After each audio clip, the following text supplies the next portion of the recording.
Welcome to the Take the North podcast. I'm David Haugh from 670 The Score, Dan Wiederer from the Chicago Tribune. It's been a day unlike any other at Halas Hall in recent years, maybe ever. That's why we're doing what we call in the business an emergency pod, Dan. You were at Halas Hall all day. I saw your tweets. I've enjoyed and appreciated your coverage. I have been out there for days like this, but I don't know if this, is probably one of the more unusual ones ever. In your 10 years, where would you rank today's activities and news at Halas Hall? I mean, it's definitely top 10. It's probably top 5. I said to someone in the building, I said, this isn't the first time that we've heard the circus organs around here. And that person agreed. It felt like that kind of day, right? Like where you hear those organs playing. And David, this is an 0-2 football team on a 12-game losing streak, going to play the Chiefs on Sunday. And the last thing they can afford is to have a whole bunch of peripheral distractions to deal with. They have to figure out how to stop Patrick Mahomes and Travis Kelce. And today was like one uppercut after another uppercut after a third uppercut, followed by a shot to the gut, followed by a fourth and fifth uppercut. And I don't even know where to start, because that 35 minutes in the morning where we heard from Justin Fields and then Matt Eberflus, it was, in my own estimation, jaw-dropping at all of the stuff that came out, from the news of Braxton Jones, going on IR after not missing a snap through the first year plus of his career, to Justin Fields' commentary on what has been making him play robotic, to the mystery surrounding Alan Williams, which got another chapter later in the day when he offered his resignation to the Bears. It was just nonstop head spinning. And I'm not sure any of those three things that I just mentioned have a resolution yet or closure, right? And so the Bears have to work to get through all that stuff. Oh, by the way, while preparing to play the team that hoisted the Lombardi Trophy last year. Yes, and playing the Kansas City Chiefs and attacking that challenge on this Wednesday is the least of the Bears' concerns as things turn out. So I will prioritize them. This will be the order that we attack them today, because this is what I think the news in terms of order of significance. Number one, we're going to talk about Alan Williams resigning and all that comes with that. Secondly, we're going to get into the Justin Fields comments about how he very openly offered the answer that coaching was getting in the way and he was thinking more than reacting, and a lot was there. And then his backtracking later in the locker room, or clarifying, saying he was taken out of context. The third biggest news item, I think, at Halas, you referenced it, was Braxton Jones. When you lose your starting left tackle and he goes on injured reserve with a neck injury and an issue that threatens his entire season, I think. So we need to get into that. And then finally, not last but probably least, but still, Nathan Peterman getting released is not any small thing, because Justin Fields complained about too many voices in his head. I guess he won't be hearing from Nathan Peterman any longer, because he will be gone. So let me just tell you about that for a second, because I'm not even sure what time that came through, or when the email was sent, or when that became official. But things were happening at such a breakneck pace, and there were so many different things happening at once. And when you have a situation like the Alan Williams situation going on, you're on the phone a lot throughout the day. You're making calls, you're taking calls, you're trying to gather information. I had no idea that Nathan Peterman had been released for at least like 75 minutes after it was done. And somebody had mentioned something. I said, wait a second, that's part of this day too, is that Peterman got released? And sure enough, the backup quarterback being released is like the fifth most significant thing to happen inside the building on the Wednesday of week 3. And oh, by the way, happy birthday, Ryan Poles. He's Oh 38 years old today. Of all the things that he could get for his 38th birthday, he got one crisis after another, after another, after another. And his football team, as you point out, 12 losses in a row, historically bad last year, and it is a total mess at Halas Hall. Dan, let's start with the biggest news. Alan Williams, the defensive coordinator who missed Sunday's game in Tampa due to personal reasons, resigned. He issued a statement. It was distributed to reporters on his own stationery. It was not on Bears letterhead. I think that is somewhat significant. The Bears statement saying that Alan Williams had resigned did not wish him well. It does not include your ordinary pleasantries you often see.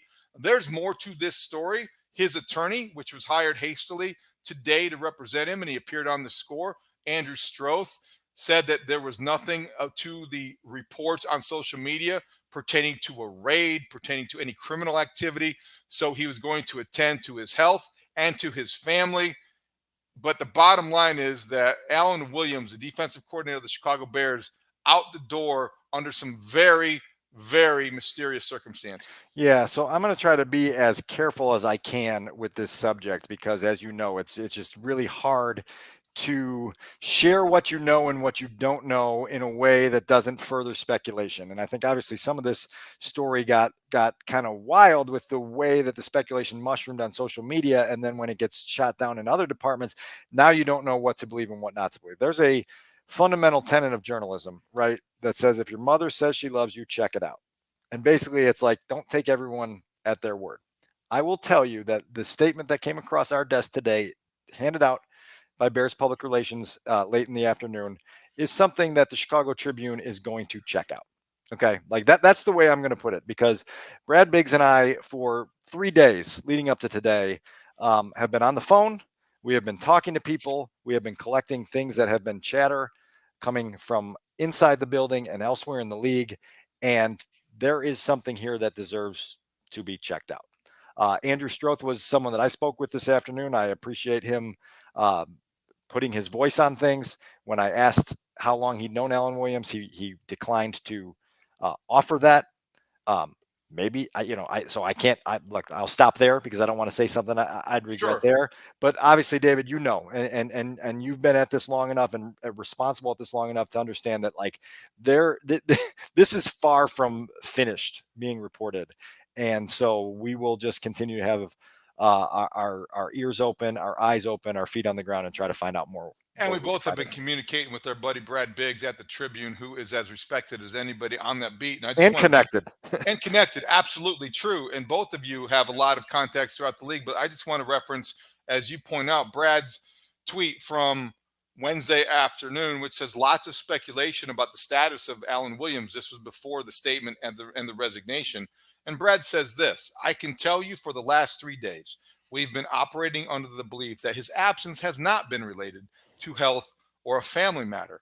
And I think that came out, and then the resignation came later after that tweet, and it referenced health and family matters. I do agree with you based on the people that I've spoken to, and I know based on what your information is and the reporting going on, this is not the end of the story. And I think there will be more that will come out. You're right. You have to be very careful in what you say, and you have to be extremely responsible and professional with what you report. So, Alan Williams out. Bottom line is, too, Dan, is that when you have a football team that's reeling with a defense that is as bad as the Bears has been, this is not a development that is going to be just like, okay, business as usual. This affects every aspect of the Sunday operation, especially if Matt Eberflus decides to continue to call plays and use his faculties as a head coach to call defensive signals, which takes him away from his duties as a head coach. Well, let's talk about a couple of things with this, and I'll start here because players in that locker room have been as confused by this Alan Williams saga as you and I and the rest of the masses in Chicago have been. And then today, when you have a lot of things circulating around social media, you walk into an open locker room setting and there's guys showing each other their phones, and you see guys having those conversations and you know what's happening.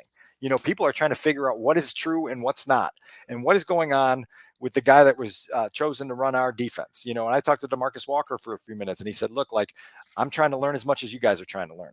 And I don't know, but I also understand that as a team, we've got to keep the main thing, and focus on trying to beat the Chiefs. And so it's up to the veteran leaders on that defense to keep that focus razor sharp, because this isn't an easy task. And now they've got a whole bunch of things to distract them and to take away brain power and time and all of the things that go with that when you're trying to build trust within a culture. And one of these things unfolds the way it does. It's hard. It's going to be a difficult challenge for them. The other thing that I'll tell you, just circling back to Brad and his connections, I know you know this. On days like today, like I said, I got a call on my way home from an exec elsewhere in the league that wanted to know what the heck's going on and wanted to offer his opinion on things. Well, Brad is getting these calls all day, and his phone is blowing up, and every 5 minutes, he'll lean over, hey, and like, here's this text, and you see, you see the layers of connection, and this is a national story now. This is something around the league that people are really curious. A, what the heck's going on? B, how are the Bears going to adapt to it? And C, what does this mean for a football team that was already in such great turmoil walking into this week? Great questions. And then before we leave this topic, because there's a lot more to get to, and we don't want to be here all night, I want to ask you this. Kevin Warren took the job, committed to kind of changing what was business as usual at Halas Hall, which business as usual over the last 10 to 15 years has been handling these things in a clumsy manner, not getting in front of the story and not understanding the power of perception and how it can affect reality. What do you expect, having given your uh, connection to Kevin Warren, how would you think that he will handle what happened today and how to frame what's going to happen going forward? Yeah, I'm not certain, David, because I think this is still fluid and it's still evolving, and it is the first big test.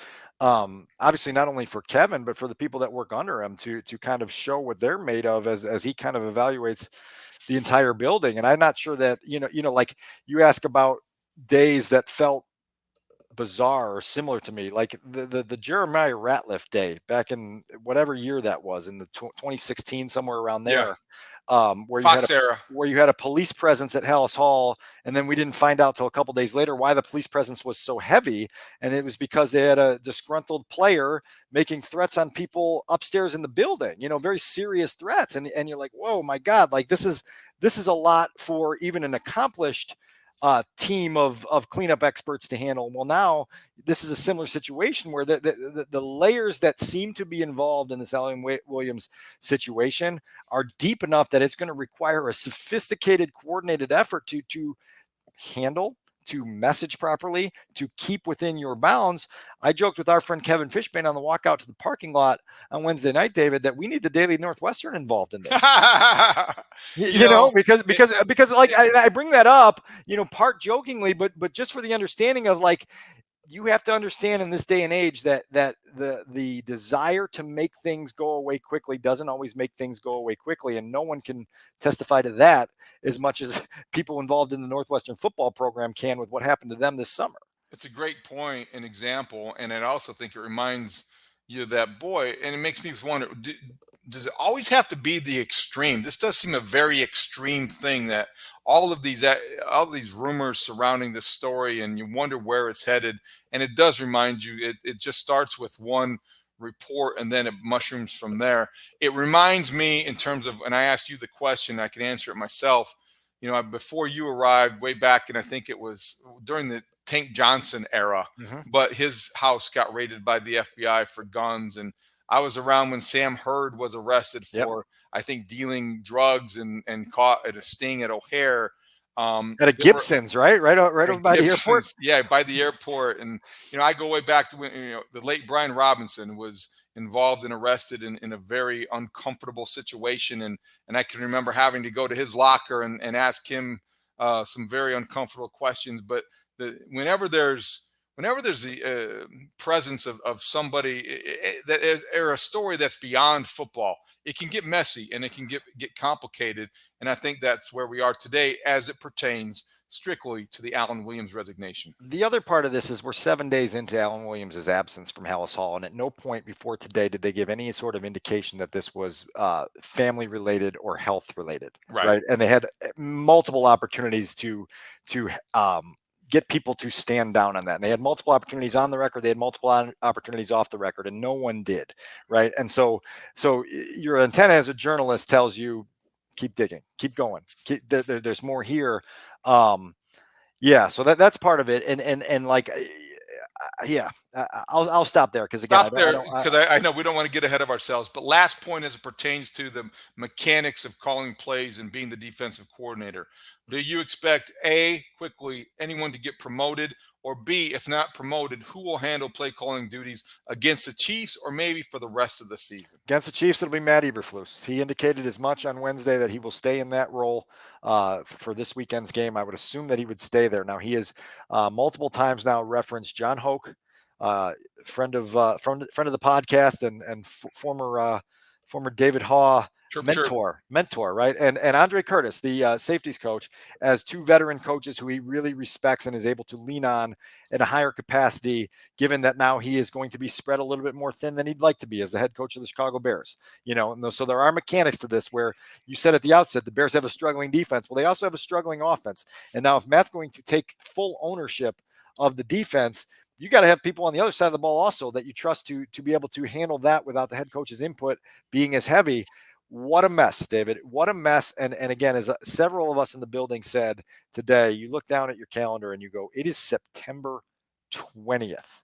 You know what I mean? Like there Yeah. is 16 weeks left in this season, and it is hard to believe how much has already happened in the first. I mean, what we're like 12 days removed from the season opener. Speaking of the offense and what a mess, Justin Fields also was behind the microphone today. Let's get into that because his first time at the microphone, and we'll get to what he said later in the locker room, but we're going to go in chronological order.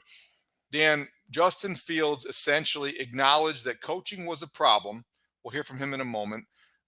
That he was thinking too much and reacting too little.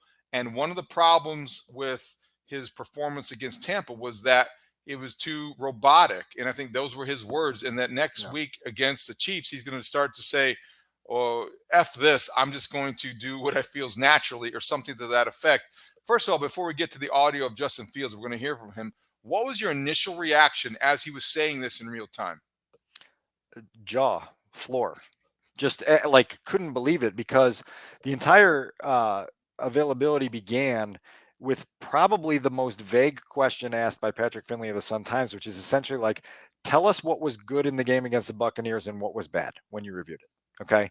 And so Justin openly volunteered immediately that he felt like he was being too robotic.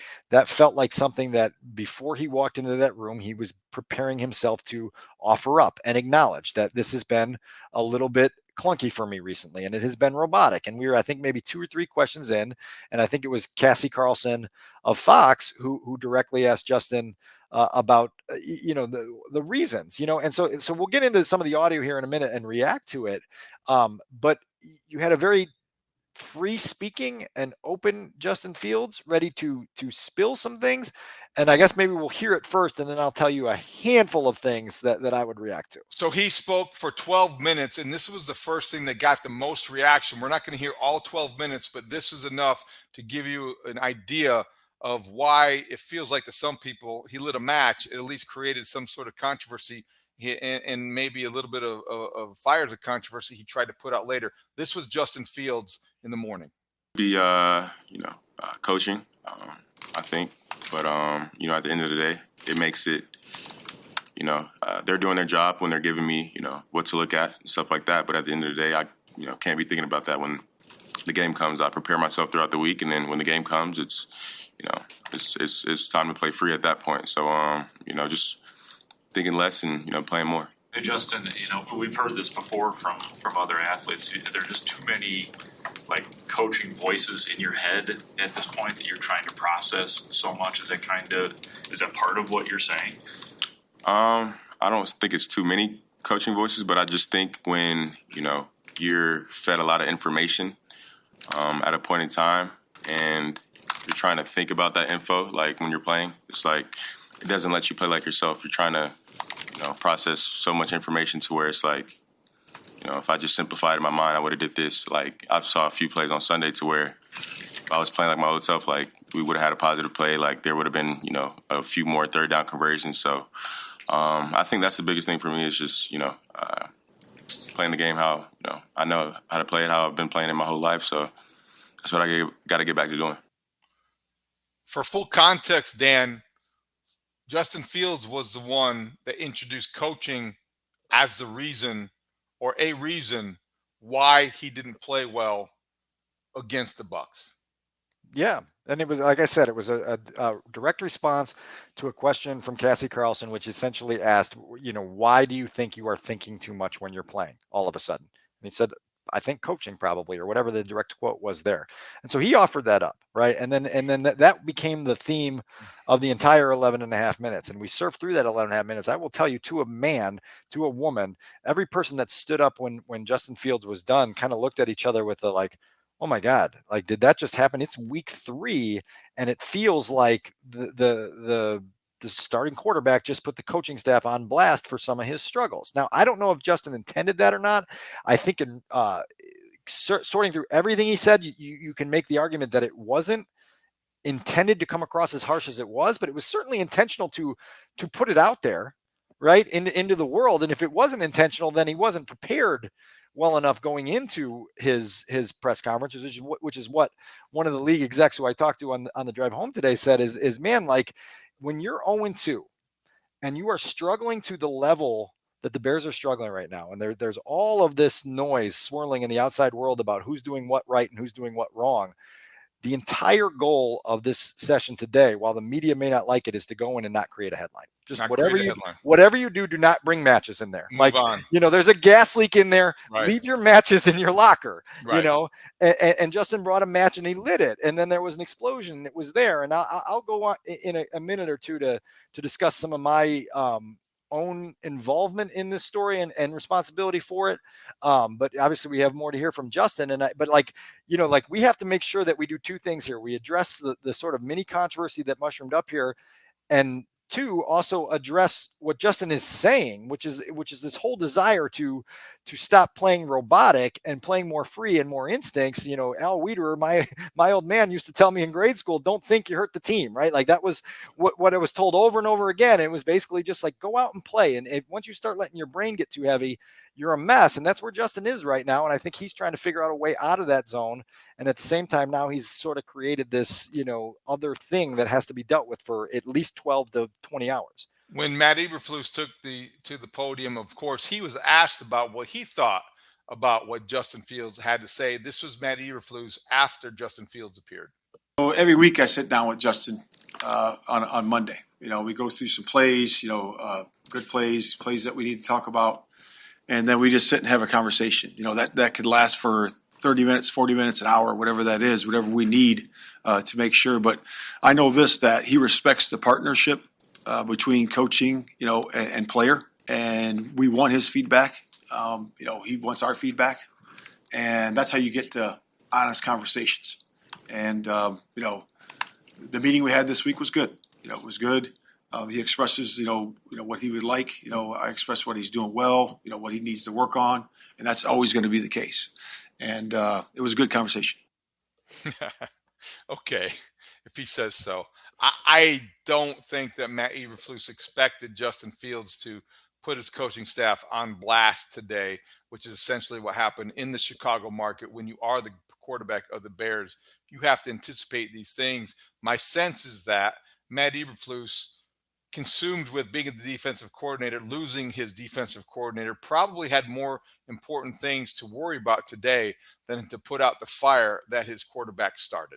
Look, and I think this is a quarterback that's just feeling it right now in terms of the pressure and the strain of the losing and the urge to break through, and it's frustrating right now, and he's searching for answers, and it came out. Yep. Wrong. And look, I asked Matt later in that session, how do you coach the freedom and the flow back into him? And essentially he said, look, you got to go through examples on the tape where you point out, hey, on this particular play, this is where you had an avenue to scoot up in the pocket, find your way up, climb it, make a throwing lane and let it fly. Or here's an opportunity to let your time clock tell you to get out on the move. And as we talked about at length last week and again early this week, get out on the move and try to make something happen as an improvised passer. Try to make something happen as the scrambler that we know you are a year ago. Justin has to find a way to unlock those things again. The Bears are trying to coach him to become a more complete NFL quarterback. And as much as a lot of people in this fan base, in this market, want to resist the, understanding of what it is to clear that next hurdle, to get to that next level of NFL quarterbacking, this is all part of it. This is part of the developmental process. And so they've got to get on the same page as a coaching staff and as a quarterback to get there. Now, at the end, I asked Justin specifically about the strip sack he took late in the second quarter against the Buccaneers. And before the question was out of my mouth, he stopped me and said, yeah, that right there, that's what I'm talking about. That's an example where I sat in the pocket for 5+ seconds and took a sack where a year ago I would have got out, used my legs and ran for positive yardage, And so he was engaged in that moment and being like, you're pinpointing the exact kind of play that I'm talking about, of being robotic and taking a potential big gain and turning it into a sack. And in that case, a strip sack that almost cost the Bears the ball and 3 points. So like any good reporter, you went to Twitter and tweeted out the information, or X, I suppose it is, about what Justin Fields had to say. Everybody in that room did the same thing. So Justin Fields maybe somebody got to him. Maybe he realized it himself. He did not like the way that it was being received. No, it was shown to him. It was shown to him, so maybe he was told to gather the media. It was during open locker room, Dan. You were there, and everybody came around Justin Fields. He had something else to say. This was Justin Fields going off script, much like he needs to do more on the field. But this was Justin Fields in the Bears locker room at his locker. Anything to add? Yeah, no, I was just saying, keep in mind, this is essentially as he walks into the locker room as soon as practice ended. So it's not like it was way later and Justin finally had a chance to digest and process what was out there in the ether. Like, this practice ended, and this was on the front of his radar almost immediately, and he assembled everyone in the media in front of his locker to issue a statement. And this is what he had to say. Got who asked the question, but I kind of knew that's what they were trying to get out of me. But I said, I think I saw a quote. Aaron just showed me something on Twitter. I don't have Twitter because I don't need it. But it could be coaching, and I love you guys, but I get that you guys' jobs are to get clicks. So it's like, when you take my quote out of context, when you just say that, if you paint the picture on the inside out, like, y'all are trying to split us up as a team. I'm not blaming anything on the coaches. I'm never going to blame anything on the coaches, never going to blame anything on my teammates. I will take whatever happens in the game, I will take all the blame. I don't care if it's a drop pass, it should have been a pass. Put it on me. But never will you hear anything come out of my mouth to where I will blame it on somebody else. In this organization, my teammates, never will you hear that. So I just want to clear that up and just know that, like, I need to play better. That's it, point blank. If y'all, that's what I should have said in the first place. But I was trying to give y'all more details because I appreciate y'all for doing what y'all do, and I try to give y'all the information y'all want for you guys' job. So I'm gonna do that, and in the future, but I ask you guys just to put the whole quote out. Don't cut it up into words and pieces to make it seem like I'm saying something that I'm not. So again, appreciate you guys what you do, and y'all are blessed. That's it. Justin Fields, you're not in Columbus anymore. I understand it's tough. I understand you feel you're taken out of context, but today was another day in the development and the education of a young quarterback. This was a mess of his own making. Doesn't mean that he was necessarily wrong, but you got to understand that if you call out your coaches at a press conference at Halas Hall in the Chicago market, you don't whisper to anybody in Chicago. It's going to be loud and it's going to be noisy, and you better own it. And if you don't, you're not going to be here very long. So this is one other point that the executive I talked to today said. They said, is anyone in there helping him? Is anyone in there Bingo. Getting him to the podium to allow him to understand which landmines not to step on? Which traps not to jump into. I'm going to address some of the things that Justin said case by case. Okay. We're after clicks. I plead not guilty. Not guilty. Not guilty. You've never been after clicks. Taking him out of context, not guilty. Took Not him guilty. directly in context. Trying to split the Bears apart, not guilty. The one that I will meet him halfway and maybe even go 2/3 of the way and meet him on his side is not immediately providing full thoroughness, because this is the challenge of the job in 2023. And we'll peel the curtain back here, because we said on our very first pilot episode that we were going to be honest and thorough here. That press conference ended with Justin and Eberflus talking back to back, and I put out a 3 or 4 message tweet just detailing the things that these are the bullet points. These are the headlines. Left tackle out for a while. Defensive coordinator, no one knows where he is. Quarterback, and I used the phrase, I think I said he bit the pin off the grenade and rolled it into the building. You did. Okay, so if I'm going to demand responsibility and accountability from people I cover, I'm going to take some myself. And I probably should have reread that one before I put it out there, realizing that could be one of those ones that takes on a life of its own and puts Justin in a awkward and unfortunate situation. Obviously, there's a bunch of other reporters in that room. There were a bunch of other things that came out there. If that was one of the tweets he took exception to, I owe him a little bit of an explanation at the very least. And hopefully he'll get a chance at his locker to tell him that. I did go back a little while later when the dust settled and there was time, and I put out, before Justin gave that whole entire statement that we just listened to, I put out all of his sentiments, or most of his sentiments, from that session with the media. So it was like, hey, stay tuned for more. And then I gave you more. I gave every single one of those sentiments and gave it fuller picture. And the story that I was also writing for ChicagoTribune.com, because we got to do a little bit of everything on an afternoon like this, also kind of used that play that he referenced and some of the comments he was making and the way Matt reacted to him to give that the thoroughness and context it deserved. The problem is social media doesn't allow for that all the time.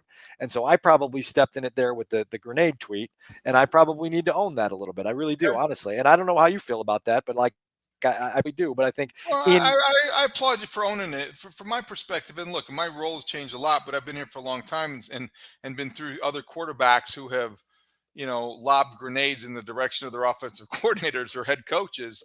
You take going back to beginning with Cordell Stewart and Dick Duran and John Shoup to, Rex Grossman, who didn't always see eye to eye with Ron Turner, to, Jay Cutler, who never apologized for shots that he took at a variety of head coaches, with the famous clip on the field of, telling what he could tell Mike Martz. So, what I feel like this reminded me of, Dan, was, and I want to be fair to Justin Fields, because I do think that he still has a chance to be a significant player in the NFL.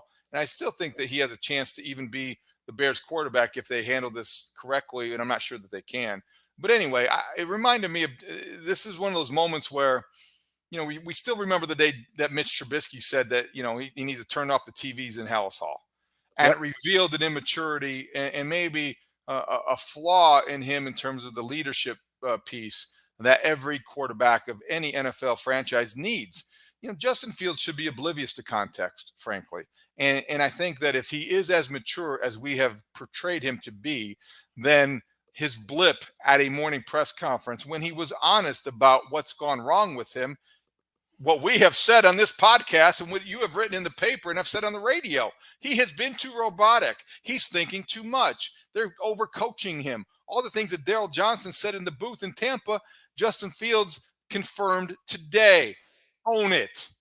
Own it. Well, and that's the other part is I don't think that they're overcoaching him. I think they are coaching him. I think they are trying to show him a path to breaking through to get to the next level that he needs to get through. That is called debate. Quarterback development. That's a football debate. Okay, and we can have that debate. But when you are the leader of a team, you can't say that the problem isn't me, it's coaching. He was right the second time he spoke. He was better off script, like he is on the field. It is in his locker. You have to say it's on me. That's the role a quarterback has to play. You have to say it's all noise and I'm numb to it, even if you aren't, because that's what you do when you lead a football team. You have to be oblivious to all of the noise around you. You also have to have guardrails that other people help to put around you, so that you don't do these things, right? True. And there has to be an infrastructure inside a building, because this is a really difficult league to have success. And the other part, David, is that this is a team that just like they haven't tasted victory in, I don't know what we're up to now, 331 days at this point. And so like there's been no relief. There's been no moment since New England last year where it's just been all, you haven't had that full rosy week where the decompression, the temperature and the decompression in the building is significant. And so they need that. And guess what? It's not coming this week. To the start of the podcast, when we're talking about moments in franchise history that like a day like today relates to, you think back to the Robbie Gould, Brandon Marshall kerfuffle in the locker room after the Miami game. And what happened the next week? They went and played a really good New England team on the road, and the Patriots scored 21 points in 53 seconds and kicked their teeth in. And I am very concerned that this trip to Kansas City is going to be one of those ones we talk about 10 years from now as being like, remember that week and remember how it ended. 2020, I guess it was, or no, 21, when there was the patch.com thing, and they somehow on a short week with Andy Dalton as their quarterback went to Detroit and stole a victory on Thanksgiving Day. The Bears could use that. They don't have lines. No, they're not. That's what I'm saying. And so I think we're looking at the potential of like 49-10 on Sunday. Agree. This has definite Trestman era vibes. This has definite feel the whole day, right? All day. All day it feels like 2014 all over again. You were here for that. I lived through that as well. Up until today, I was resisting the urge or resisting that idea, but I can't really do it any longer. Dan, this is an emergency pod. It was supposed to be mini, but it's major. Let's get to the last 2 points. I want to get your impressions quickly Yeah. because they're two headlines that would be bigger and bolder on any Oh, yeah. other day. Braxton Jones goes on injured reserve with a neck issue. Matt Eberflus said it's going to be 4 weeks. How did it happen, and what did they do to replace him? Yeah, not sure how it happened. Braxton was walking around at practice and in the locker room, so it didn't appear majorly serious, but it's a neck issue, right? And you're not going to mess around with that too much. So let's see how quick this recovery timetable is and what some of the further evaluation Braxton gets is. When you talk about what they do there, I think they're trying to find that answer. Matt Eberflus volunteered up the idea that Larry Borum could slot in immediately at tackle, that Jatari Carter could actually move outside to tackle and give them some time there if Nate Davis is able to resume his duties inside. And then I asked if there was any talk of potentially moving first-round pick Darnell Wright from the right side to the left side, and Matt said that it is in the conversation, that their preference would be to leave him as a rookie where he's at so he can get comfortable, but that it is in the conversation. And I talked to Darnell in the locker room later. He made a move from left tackle to right tackle his last year at Tennessee because he realized that their roster didn't have guys who could hold down the right tackle job the way it needed to be held down. And so he volunteered and moved over there and did a pretty good job.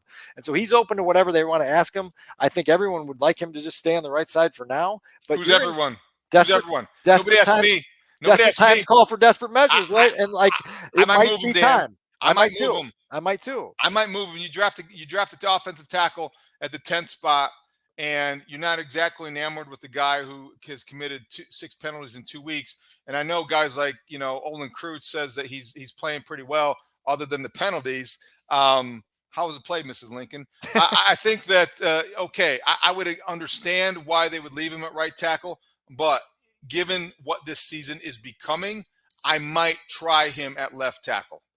Yeah, well, and look, like you still like this all ties together with like you're trying to make Justin as comfortable as possible. So figure out whatever that looks like. But once again, this is another new combination that the Bears are going to trot out in the Matt Eberflus era on the offensive line, and we still don't even know what's going to happen in the interior. Lucas Patrick out with an illness on Wednesday of week 3, so who knows who's going to be snapping the ball.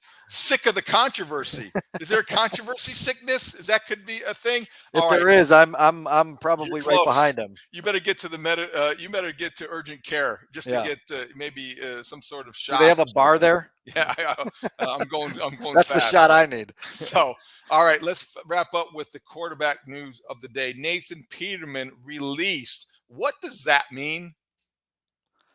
Think of all the questions that we have to ask Luke Getsy on Thursday, including Nathan Peterman released. What does that mean? I think they released Nathan Peterman just so Getsy wouldn't have to answer questions about Justin Fields. I wish I knew. I was joking with the guys at the Sun-Times today. I said, I'm really looking forward to seeing the back page of the Sun-Times on Thursday where it said, "So long, Nate," that they chose that as their headline from today. And out goes Peterman. I don't know what this means. I can't give you any context. I can't give you any insight. I feel kind of lost by this because now you only have 2 quarterbacks on the roster. Maybe Nathan Peterman was the one who was overcoaching Justin Fields. Who knows? They had to get rid of him later in the day and say Nate's nuggets were too long, right? And Justin's head's filled with too many talking points. Scram. Tyson doesn't tell him anything, and we're just going to roll forward. I don't know. Honestly, that's what makes you wonder. Is like too many voices in his head. Let's eliminate one of them. Goodbye, Nathan Peterman. You were talking too much.